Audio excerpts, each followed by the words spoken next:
bienvenido a un nuevo episodio del blog de Nati. Hoy día vamos a hablar un tema trascendental. Vamos a hablar de distintas leyes que hoy día se están tramitando en el Congreso y que están directamente relacionados con los niños de Chile. Así que bueno, también invito a la gente que ve esto, que es del extranjero, que lo vea porque muchas de estas leyes son muy similares en todos los países. Así que puede servirles también esta información. Así que también quiero invitarte, antes de comenzar, que te suscribas al canal de YouTube, que le des a la campanita para que te avise cada vez que yo subo un video.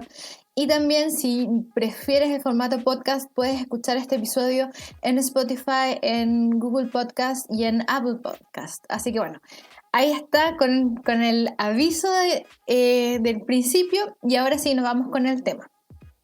Como ustedes saben, se aprobó el proyecto de ley que crea el Servicio Nacional de Protección Especializada a la Niñez y a la Adolescencia. Es un proyecto que debería haber sido bastante técnico y que pretendía hacer un cambio sustancial en el Servicio Nacional de Menores, también conocido como CENAME. Sin embargo, terminó en la polémica porque en el transcurso del trámite se le añadió contenido ideológico y se le condicionó a otro proyecto llamado el Proyecto del Sistema de Garantías de la Niñez.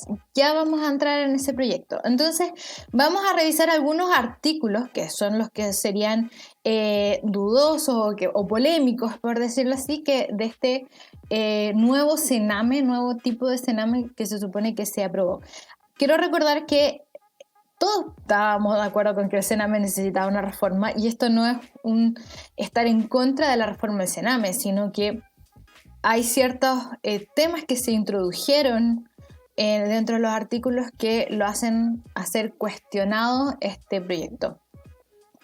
Entonces quiero que veamos el artículo 1, que es el que aparece ahí en pantalla, y dice así: créase el Servicio Nacional de Protección Especializada a la niñez y adolescencia en adelante el servicio, como un servicio público descentralizado, dotado de personalidad jurídica y patrimonios propios, sometido a la supervigilancia y fiscalización del Presidente de la República, a través del Ministerio de Desarrollo Social y Familia.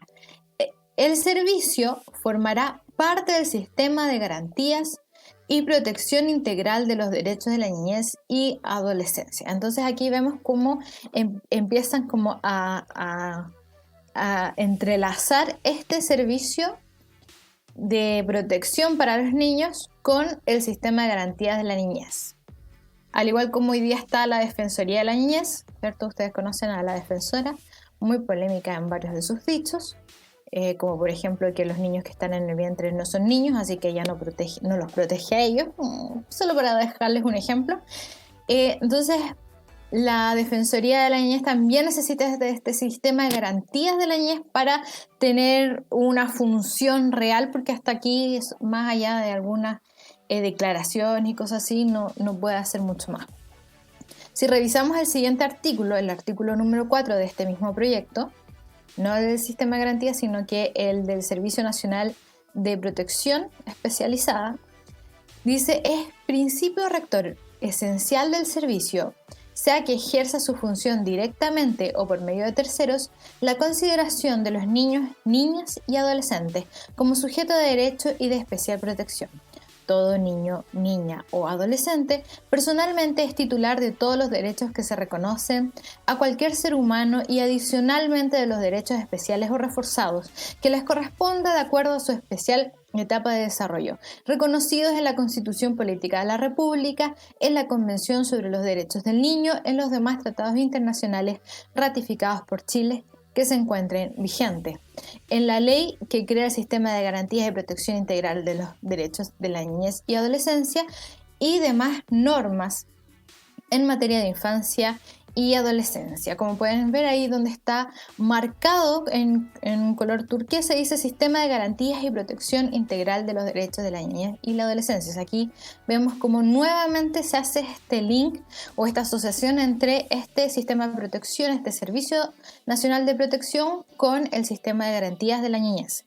También los derechos reconocidos por la Constitución Política se ponen al mismo nivel de la Convención sobre los Derechos del Niño y los tratados internacionales mediante esta ley.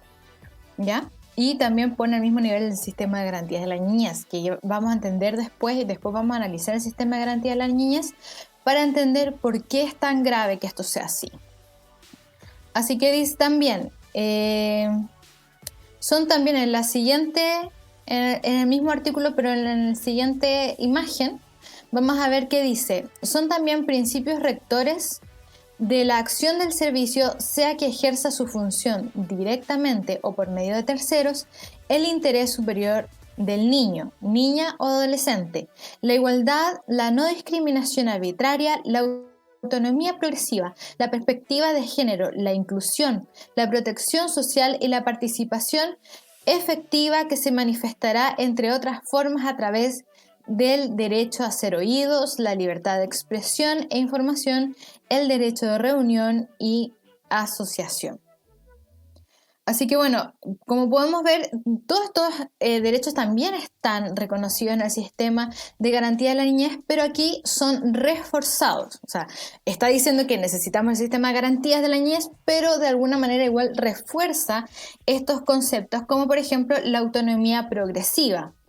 Ahora, la autonomía es algo que adquiere un niño a medida que crece, pero aquí ya no va a estar determinada por los padres, sino por el Estado. Después vamos a entrar en profundidad sobre la autonomía progresiva.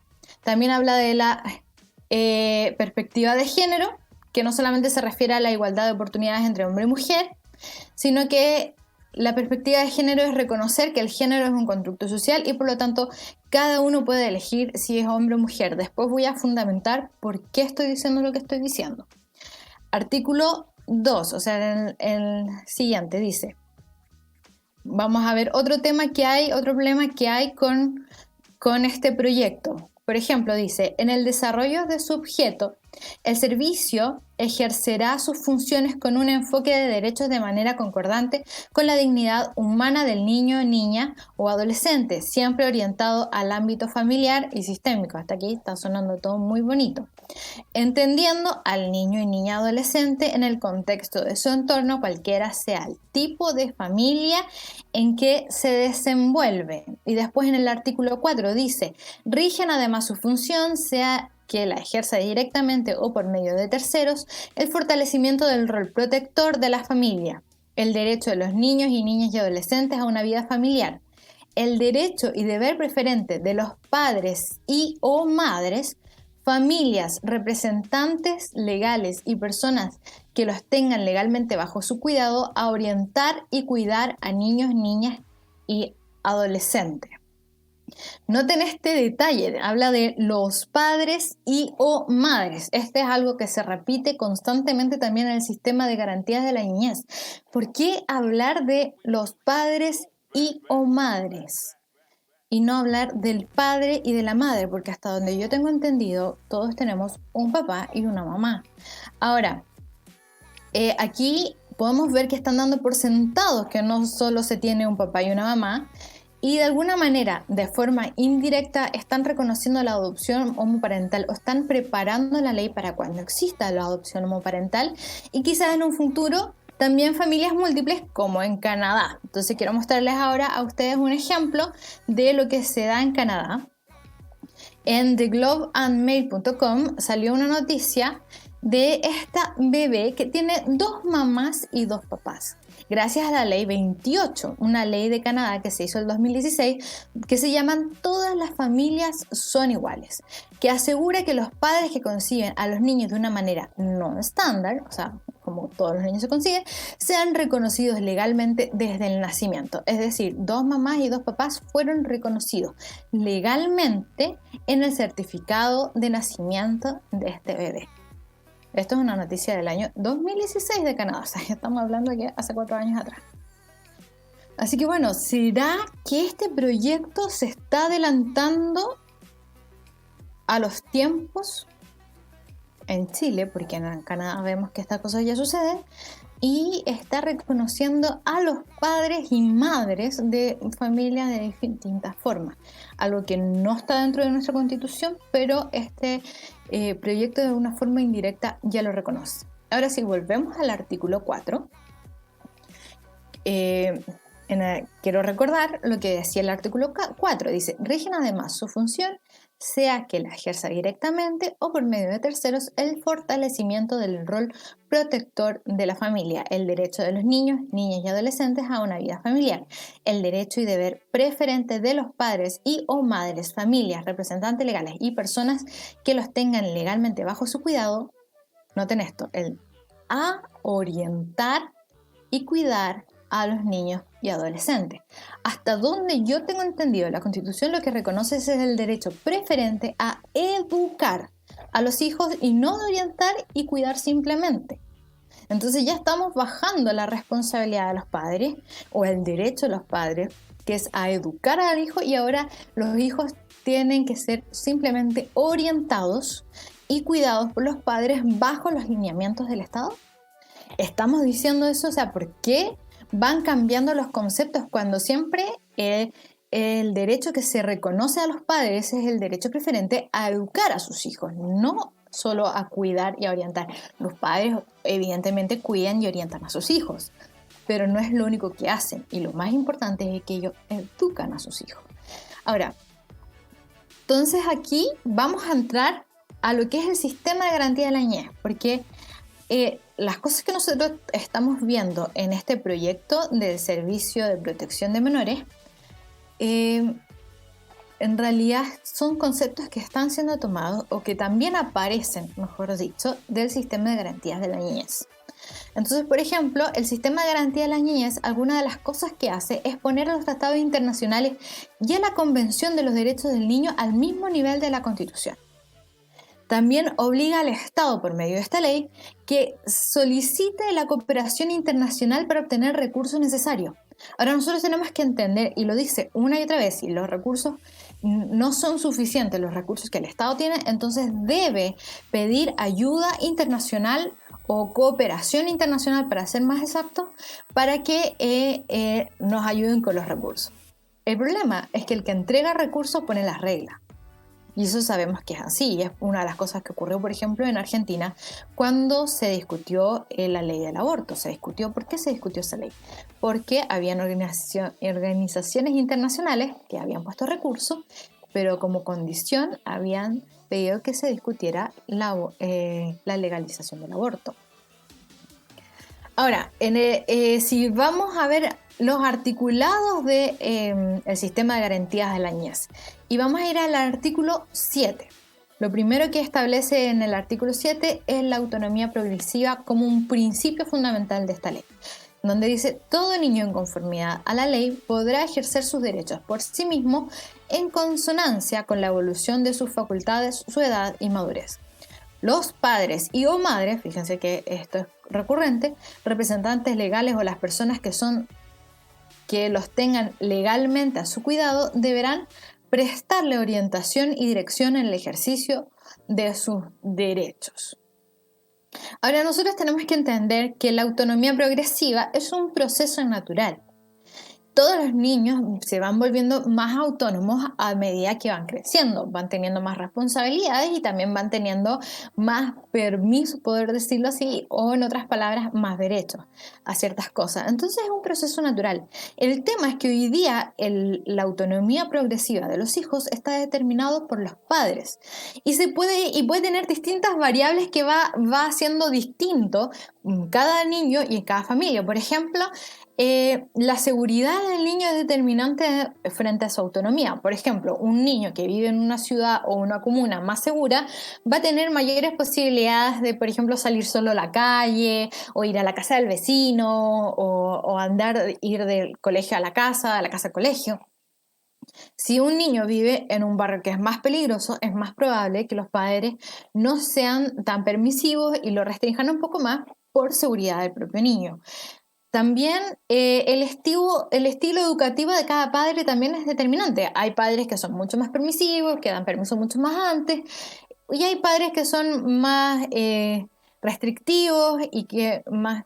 Había otra palabra que ya me voy a acordar, pero es que de alguna manera ellos van restringiendo más a sus niños, van teniendo otra dinámica de autonomía a sus hijos, y eso se va determinando familia por familia. O sea, cada familia, cada papá y mamá decide cómo se va a desarrollar esa autonomía progresiva en cada niño. También, por ejemplo, otro punto que es fundamental dentro de la autonomía progresiva de un niño es la responsabilidad del niño. Por ejemplo, en una familia, si tú tienes un hijo que se porta bien, que hace las tareas, que es responsable en el colegio, que cumple con sus responsabilidades dentro de la casa, entonces los padres confían en ese hijo y por lo tanto le dan mucho más permiso para que sea más autónomo. Si el niño es un tiro al aire, no hace tareas, no le gusta ir al colegio, se saca malas notas, no cumple con sus responsabilidades, es probable que los padres restrinjan mucho más su libertad, porque la libertad acarrea responsabilidad. Si una persona o si un niño, en este caso, no es responsable, entonces no va a ejercer bien su libertad. Así que eso no se puede determinar ya de tal edad a tal edad. Por ejemplo, a los 10 años es la edad correcta en que los niños, todos los niños tengan que ir solo del colegio a la casa, de la casa al colegio. O al revés, en realidad, de la casa al colegio, del colegio a la casa. Eso no lo podemos determinar nosotros, no se puede establecer una regla. Cada familia, según estas variables que acabo de establecer, va determinando cuál va a ser la libertad de cada niño. El problema de cuando se establece este concepto de autonomía progresiva dentro de una ley es que le otorga al Estado la facultad de decidir. En este caso puede ser a un juez, a la defensoría o a algún otro órgano fiscalizador, van a ser los que van a poder decidir qué tan autónomo es el niño. Entonces, por ejemplo, pongamos un ejemplo súper básico. Un niño se quiere ir de viaje por ejemplo, de vacaciones con unos amigos y quiere, no sé, irse a la playa, irse a otra ciudad que está más lejos, al norte, al sur, donde ustedes quieran ir. Y le pide permiso y si el padre dice no quiero que vayas, el niño puede ir a reclamar y si el Estado o el juez o la defensoría dice en realidad el niño es lo suficientemente autónomo como para irse de vacaciones con los amigos, entonces usted debería darle permiso, ¿va a ser el juez quien va a decidir? ¿O va a ser la defensoría? ¿O va a ser alguno de estos organismos fiscalizadores? Porque hasta aquí son los padres los que toman esas decisiones.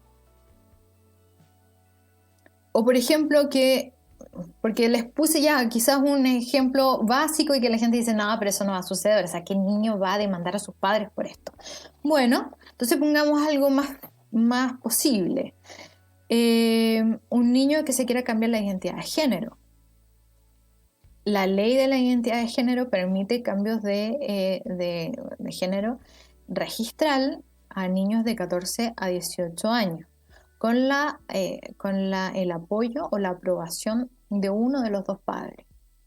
O sea, ya con uno que diga sí, lo apruebo, puede hacerse el cambio. Ahora, si los dos padres se niegan y no tiene la aprobación de ninguno de los dos, el niño puede hacer una demanda y el juez puede determinar si el niño se cambia o no la identidad de género. Eso es lo que dice la ley. Por lo tanto, ¿va a ser un juez quien va a determinar la autonomía progresiva de los niños? De eso se está hablando. Por eso es tan grave. No porque uno no quiera que los niños sean autónomos, sino que porque cada papá y mamá son los que tienen el deber y el derecho de decidir cuán autónomos son los niños.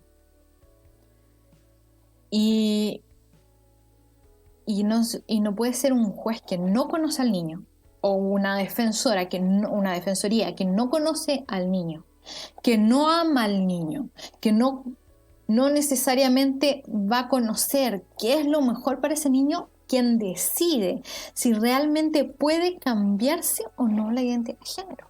Pero eso ya es por ley, eso ya puede suceder. Y si tú le pones a esa ley de identidad de género que ya existe, le asumas el sistema de garantías de la niñez, más la defensoría, más este servicio de menores, de protección de menores, el niño lo va a poder hacer.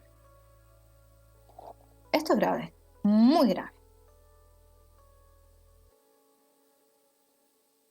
Ahora, si vemos el siguiente artículo, el artículo 9 del Sistema de Garantías de la Niñez, dice: Igualdad, el principio de igualdad y no discriminación arbitraria. Los niños tienen derecho a la igualdad en el goce, ejercicio y protección de sus derechos sin discriminación arbitraria.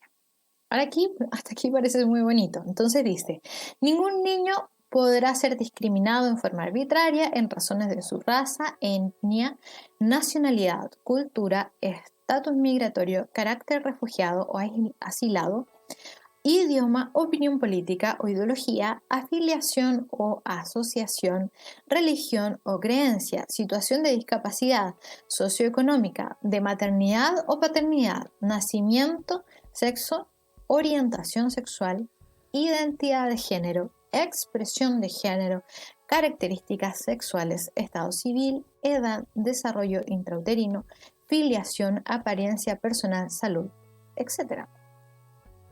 Ahora, ¿qué es esto de la orientación sexual, la identidad de género, la expresión de género, etcétera? Bueno, la orientación sexual sabemos que es a quien siente atracción la persona según estos conceptos estos son conceptos que vienen de la ideología de género.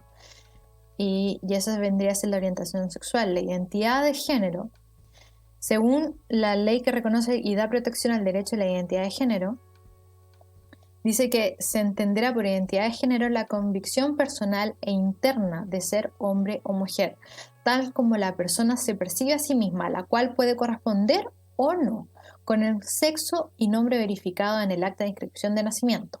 Lo dispuesto en los incisos anteriores podrá o no involucrar la modificación de la apariencia o de la función corporal a través del tratamiento médico, quirúrgico u otros análogos, siempre que sean libremente escogidos. Esto es identidad de género según la legislación chilena. O sea, esto no es una definición que estoy dando yo desde algún tipo de filosofía, no estoy leyendo la página web de Judith Butler, no, esto es lo que la legislación chilena define como identidad de género. Entonces, el problema de esto es que los sentimientos no tienen límite y dice que la identidad de género es la convicción personal e interna, o sea, es un sentimiento, algo no demostrable, ¿cierto? Que no tiene un contenido objetivo o biológico o genético que pueda determinar esa identidad de género, sino que solamente ese sentimiento interno y profundo de qué es lo que yo soy. Entonces, cuando se trata solo del sentimiento, el sentimiento no tiene límites, porque uno puede sentir cualquier cosa. Y hemos llegado al punto que, por ejemplo, la ONU reconoce alrededor de 120 géneros. Hay ciertos casos que no son aislados ni extremos. En Inglaterra, como hombres que se sienten perros. También hay una mujer en Noruega que se siente gato y hay otra que se siente caballo. También hay un hombre de más de 50 años que se siente una niña de 6 años en Canadá. Ahora, yo sé que estoy dando ejemplos que pueden sonar extremos para la cultura chilena, pero en esos países se están aceptando estas cosas. Y de hecho, el hombre de más de 50 años que se siente una niña de 6, hoy día ha sido adoptado, o sea, ha sido adoptado por una familia, va al colegio, el colegio tiene la obligación de aceptar a esta alumna, entre comillas, dentro de su colegio, dentro de su curso con niños de 6 años. Bueno, hoy día, esto fue hace años, así que hoy día no sé cuántos años debe sentirse, pero son cosas que suceden en los países en que han aceptado la ideología de género y han aceptado que la identidad de género es este constructo social y este sentimiento profundo que tienen las personas de que sienten qué es lo que son, que los identifica como qué es lo que realmente son. Bueno, también el sistema de garantías de la niñez habla de la expresión de género. Y según la misma ley de identidad de género en Chile, dice que se entenderá por expresión de género la manifestación externa del género de la persona, la cual puede incluir modos de hablar o vestir, modificaciones corporales o formas de comportamiento e interacción social, entre otros aspectos. Entonces, ¿qué pasa? La pregunta que yo me hago con este tipo de leyes, como el sistema de garantía de la niñez. ¿Qué pasa cuando un padre no está de acuerdo con la nueva identidad de género de su hijo? O con su expresión de género. ¿Podrá ser acusado de discriminación? Son las preguntas que nos tenemos que hacer. O sea, ¿qué va a pasar en esa circunstancia? ¿Qué pasa si un padre decide buscar ayuda psicológica o piensa que su hijo debe esperar hasta pasada la pubertad para que tome una decisión respecto a su identidad de género? A causa de que muchos estudios científicos dicen que muchos niños que padecen disforia de género dejan de tenerla pasada la pubertad y sin ni siquiera una ayuda externa, sino que de forma interna, de forma natural, pasada la pubertad, dejan de tener esta disforia de género. Entonces, ¿qué pasa si el papá le dice o la mamá le dice, ¿sabes qué? Espérate hasta que pases la pubertad. Cuando ya seas un grande y todo, ahí tú tomas la decisión, pero espérate. ¿Va a ser acusado de discriminación? ¿De violar los derechos de su hijo? ¿Por tener ese nivel de sensatez? Son las preguntas que nos tenemos que hacer con este tipo de leyes. ¿Hacia dónde están apuntando? ¿Qué es lo que se pretende realmente detrás de esto? ¿Y qué va a aparecer? Porque al final son tan ambiguas que no queda claro qué significan estas cosas. ¿Qué significa no ser discriminado por tu identidad de género, por tu expresión de género? ¿Y hasta dónde llega eso? También el artículo 19 habla del derecho de la identidad del niño y dice, todo niño tiene derecho desde su nacimiento a tener un nombre, una nacionalidad y una lengua de origen. Esto es algo que se reconoce en la Convención de los Derechos Humanos, también en la Constitución, o sea, nada fuera de lo normal, ¿cierto? Dice, a conocer la identidad de sus padres o madres, a preservar las relaciones familiares de conformidad con la ley, a conocer y ejercer la cultura de su lugar de origen y en general a preservar y desarrollar su propia identidad e idiosincrasia, incluida su identidad de género. Entonces ya el derecho ahí ya reconoce de forma explícita que el niño tenga su propia identidad de género o desarrolle su propia identidad de género es un derecho que va a ser protegido por este sistema de garantías de la niñez. Artículo 25 después. Vemos que habla del derecho a la vida privada. Todo niño tiene derecho a desarrollar su vida privada, a gozar de intimidad y a mantener comunicaciones sin injerencias arbitrarias o ilegales. Ahora, volvemos a decir, esto es ambiguo. Entonces, ¿qué significa? Porque ya estamos todos de acuerdo que el niño tiene derecho a tener una vida privada, pero una vida privada que va a ser supervisada, protegida, cuidada por los padres. Pero cuando dice que todo niño tiene derecho a desarrollar su vida privada, a gozar de intimidad, ¿qué significa eso? No lo sabemos exactamente, y a mantener comunicaciones sin injerencias arbitrarias o ilegales. ¿Qué significa? ¿De qué estamos hablando? Si un padre se mete en el Facebook del hijo para vigilar o en su celular y le revisa el WhatsApp o le revisa el Instagram o cualquiera de las redes sociales para ver con quién habla, qué cosas está pasando, ¿va a ser una injerencia arbitraria y ilegal? Porque no lo especifica. Entonces no queda claro hasta dónde llega este derecho de la vida privada. ¿Es por sobre los padres? ¿A gozar de intimidad por sobre los padres? Aquí vemos a un sistema de garantías que se está metiendo dentro de la casa. No solamente estamos hablando del derecho del niño que tiene derecho a una vida privada, eso significa que medios de comunicación, por ejemplo, no pueden publicar imágenes del niño sin su autorización o sin la autorización de los padres. No estamos hablando solo de eso. Estamos viendo un sistema de garantías que se está metiendo dentro de la casa de cada chileno, diciéndole qué cosas están permitidas y qué no.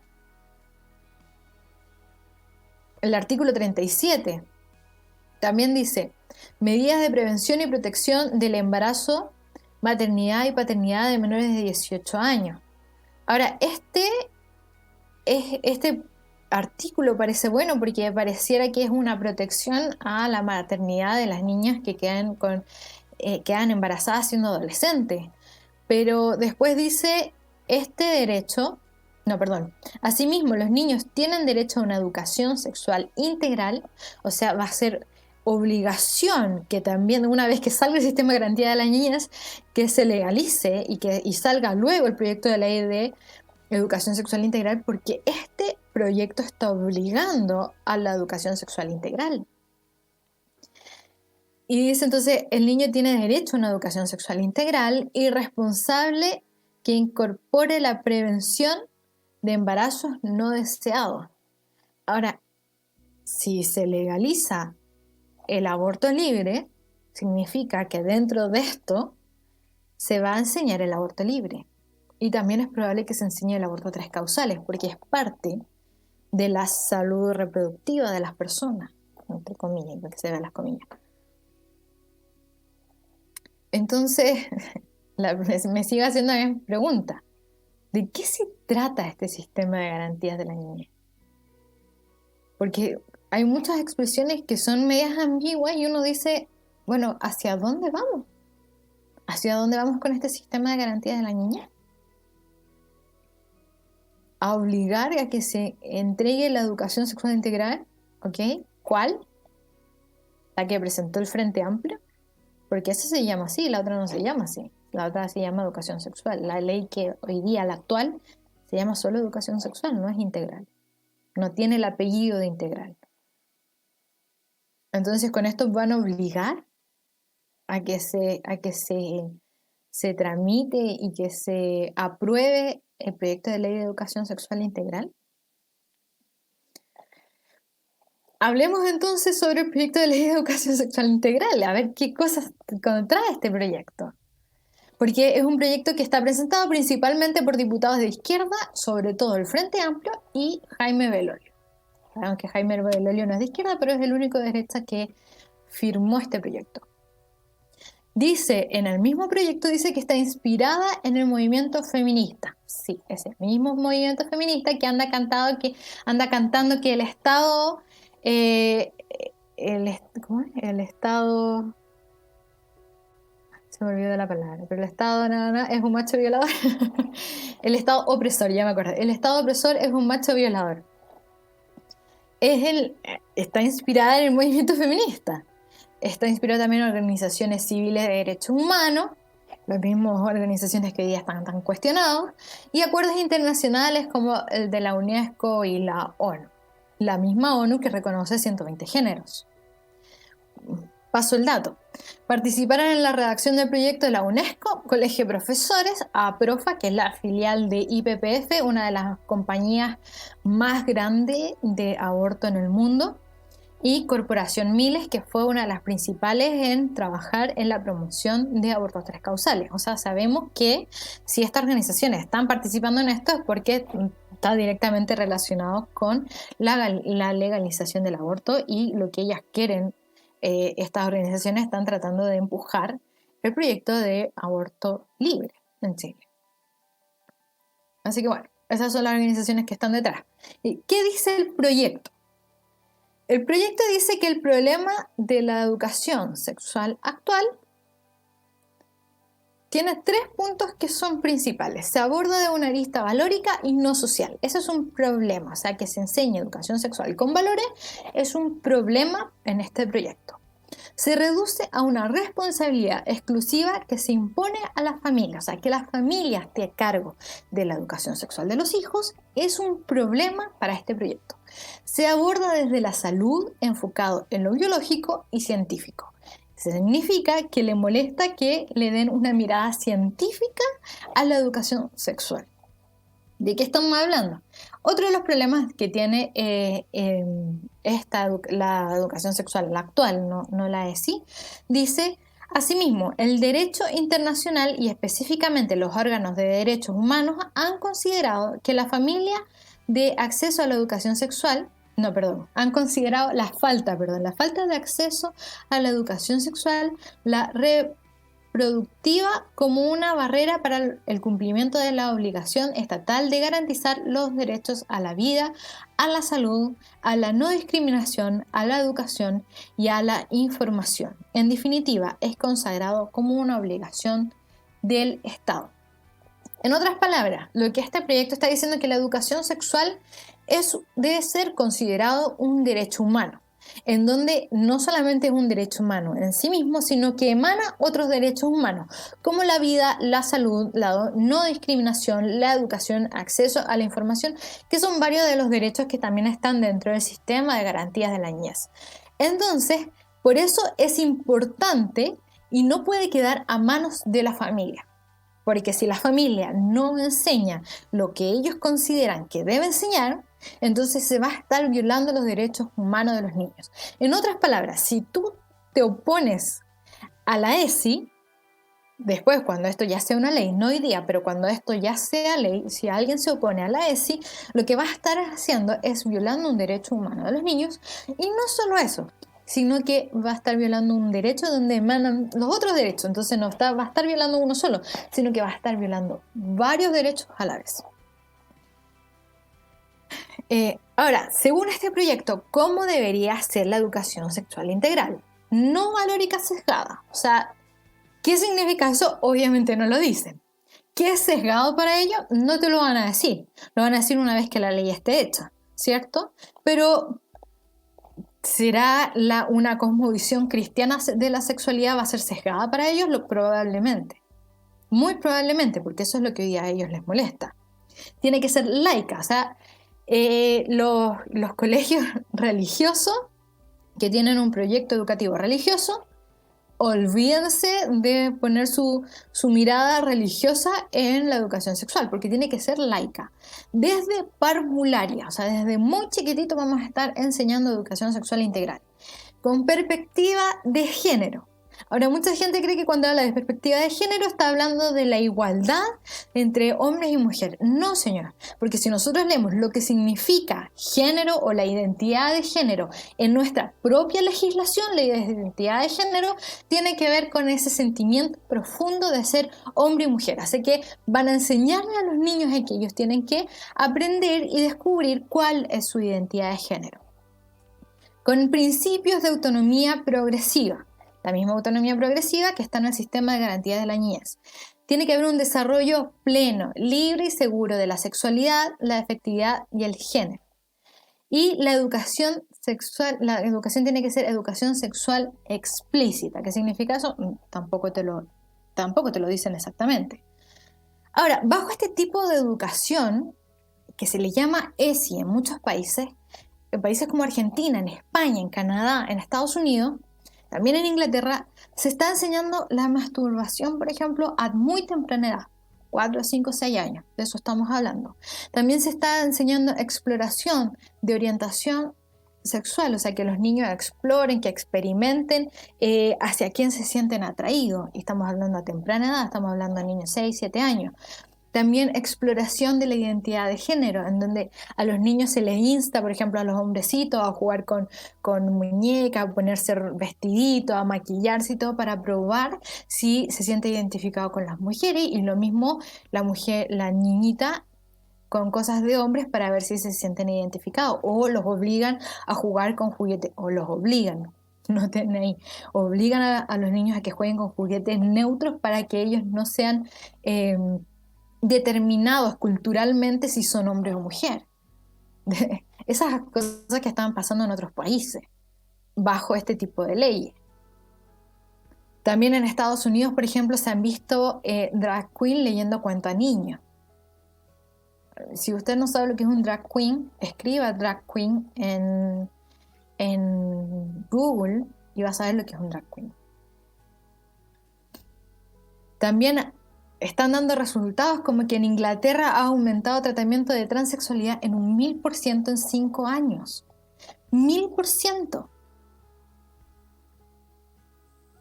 Eso es lo que ocurre con la ESI en otros países. De hecho, los voy a dejar linkeados en la caja de información tanto de YouTube como de los podcasts.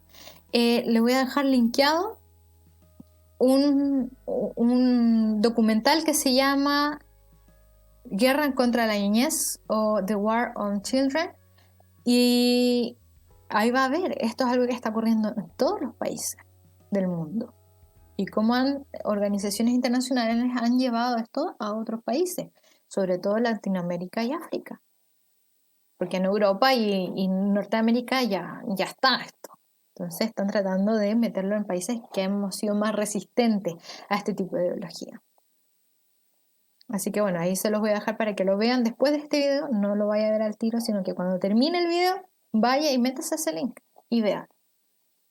También les puedo dejar linkeado Los peligros de la ESI hecho por Pablo Muñoz Iturrieta junto a Cuide Chile. Muy buen video, véanlo. Infórmense con esas cosas y vean a qué nos estamos enfrentando. Ahora, ¿cuál es la propuesta entonces de la ESI? Vamos a leer los artículos, o sea, no lo vamos a leer totalmente, pero vamos a ver qué es lo que propone cada artículo de esta ley, de la educación sexual integral.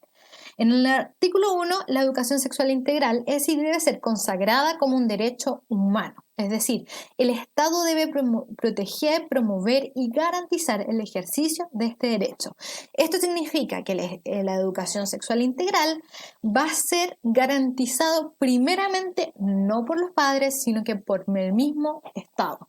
Vamos a entregarle lo más íntimo de tus hijos, lo más preciado de tus hijos, se lo estás entregando al Estado, porque según lo que ellos dicen es un derecho humano que el Estado tiene que garantizar. El artículo 2 dice que el derecho a la ESI es indispensable para el disfrute de los otros derechos, como dije anteriormente. Entonces, por lo tanto, debe ser de carácter laico, independiente del proyecto educativo. Como dije antes, si el proyecto educativo de un colegio es religioso, olvídense de su proyecto educativo en esta área, sino que van a tener que obedecer a lo que el programa de gobierno dice.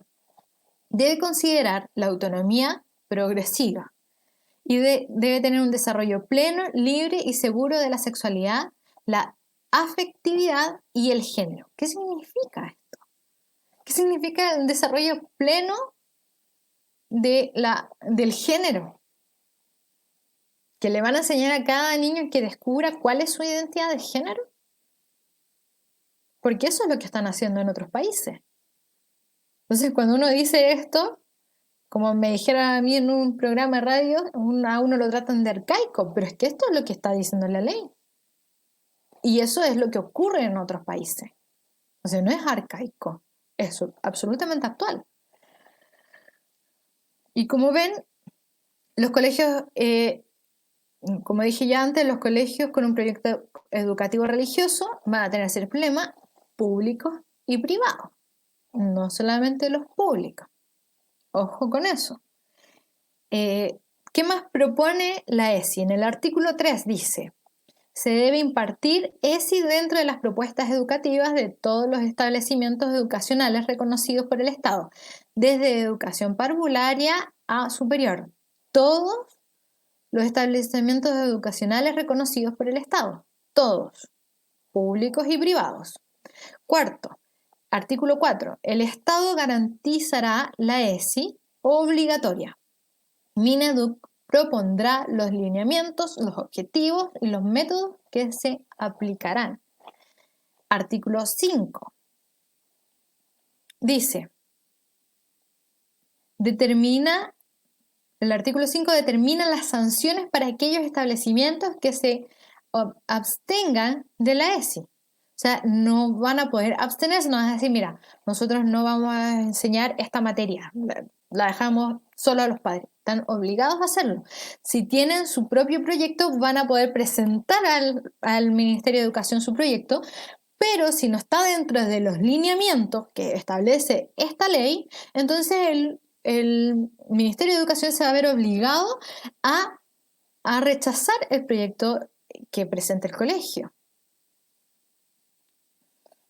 Artículo 6. Obliga a que todas las universidades que impartan pedagogía incluyan en su malla curricular el ramo de ESI.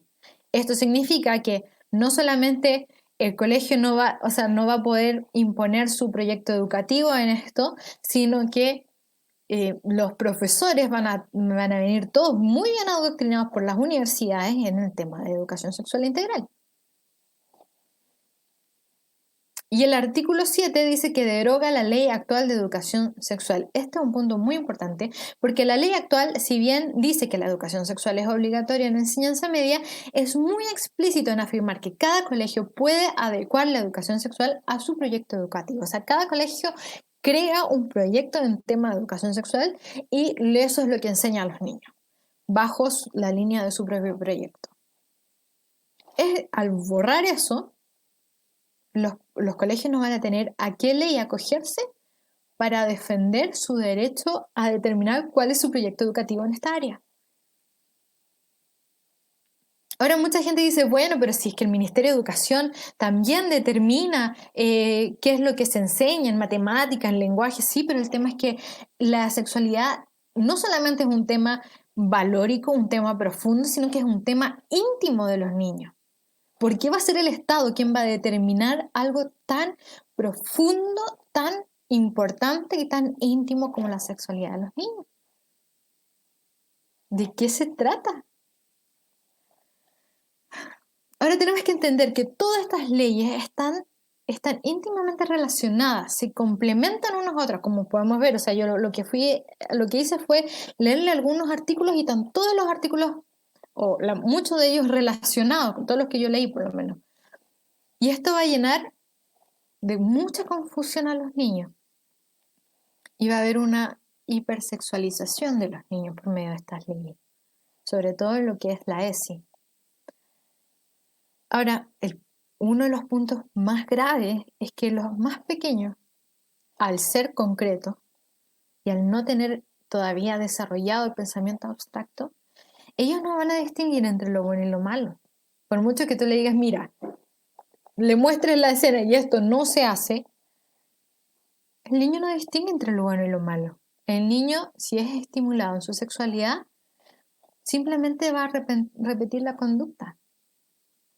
Entonces, ¿qué seguridad tenemos con que esto va a mejorar la sexualidad, la vida sexual de los niños y que se activen sexualmente más tarde? Eso no es cierto. Y no es lo que está ocurriendo en otros países. Hay videos terribles que vienen de Argentina de lo que se está enseñando allá y de los resultados que eso produce en niños pequeños, parvularios, o párvulos, mejor dicho. Por lo tanto, en medio de esta crisis, en medio de una epidemia como es el coronavirus, ¿qué está pensando el Congreso? ¿Por qué está preocupado de hacer leyes que afectan la vida íntima de los niños y que ideologizan a los niños? ¿En qué están pensando? Se están aprovechando de que la gente está preocupada, de que las personas se están enfermando, que sus seres queridos, muchos están muriendo, se están preocupando de que están perdiendo sus trabajos, que están quedando cesantes, que están perdiendo sus empresas. Y mientras la sociedad, la ciudadanía está preocupada de otros temas, ellos están pasándonos estas leyes. ¿De qué se trata? Vuelvo a decir, creo que la pregunta de qué se trata todo esto la he hecho como 10 veces ya. Pero es que, ¿quién nos va a dar una explicación de esto? Ahora, finalmente yo quiero dejar una reflexión sobre todo a los padres de familia. Esto yo ya lo he dicho antes, pero lo voy a recalcar. El derecho que tienen los padres a educar a sus hijos es un derecho natural, es universal.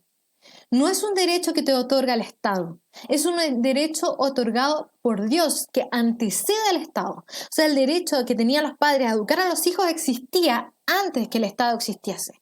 Los padres educaban a sus hijos antes que un Estado existiese, antes que Chile existiera, existía ese derecho. Es algo natural en las personas, es algo natural dentro de un núcleo familiar. Y el Estado, por medio de la Constitución, lo que hace es proteger. Y protege porque ese derecho que es natural beneficia a la nación. Por lo tanto, tenemos que entender que el derecho preferente que tienen los padres de educar a sus hijos protege la libertad de las personas frente a posibles gobiernos totalitarios. Por eso es tan importante cuidar y proteger este derecho y defender el derecho que tienen los padres a educar a sus hijos. Tienen que hacerse cargo. Papá y mamá, tienes el deber de decirle al Estado, tú a mi casa no entras. El Estado no puede entrar a las casas de los chilenos.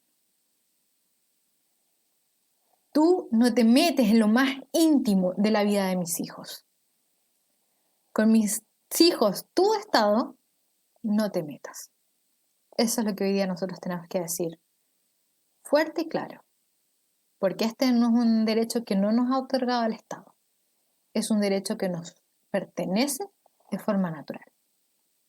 Si te gusta este podcast, por favor, compártelo con otras personas. Si te ha servido esta información, te ha sido clarificador de por qué estamos en contra del sistema de garantía de la niñez y por qué estamos en contra de la ESI, por favor, comparte para que muchas otras personas entiendan qué está pasando con la ESI, el sistema de garantías de la niñez, y con la ideología de género en general en Chile y en el mundo. Así que nos vemos en un próximo episodio del blog de Nati.